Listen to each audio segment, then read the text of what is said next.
An elderly man bought a lottery ticket and gave it to his wife for safekeeping. When the winning numbers were announced, she was the first to know that he had won $10 million.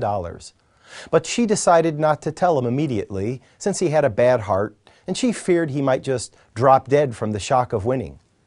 Consequently, she asked her pastor to break the news gently to her husband. When the pastor met with him, he engaged him in small talk for a while and as gently as possible asked, "What would you do if you ever were to win $10 million? Without hesitation, the man replied, "I'd give half to the church." Whereupon the pastor dropped dead. "Well, I would love to win the lottery. I've yet to ever buy a ticket, so I don't expect to win. I've read that the love of money can cripple and diminish and destroy people more effectively than any form of illness. We have seen this portrayed in stories and in movies. The classic movie Treasures of the Sierra Madre, starring Humphrey Bogart, was one of those. The characters in the story came to value the gold they mined more than each other. Not just once, but repeatedly in the Gospels, Jesus tells us that preoccupation with money can destroy our ability to enter into and rejoice in the new life He is offering us. I am reminded of the story of the multimillionaire who was visiting a small church where he first became a Christian.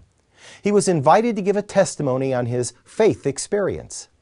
So the rich man spoke of when he was a little boy in the church and how he had earned his first dollar. It was a silver dollar, and he had decided to keep it forever.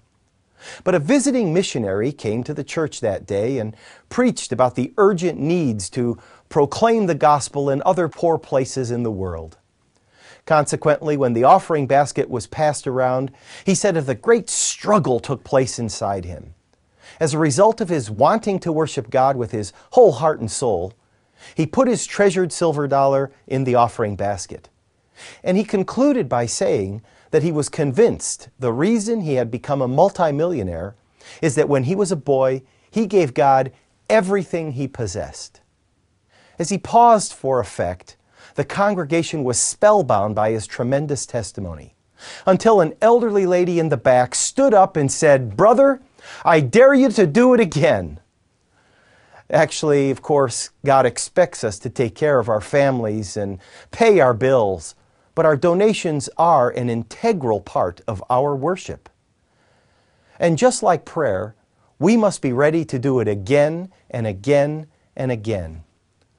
Life consists not in how much we get, but in how we use what we are given.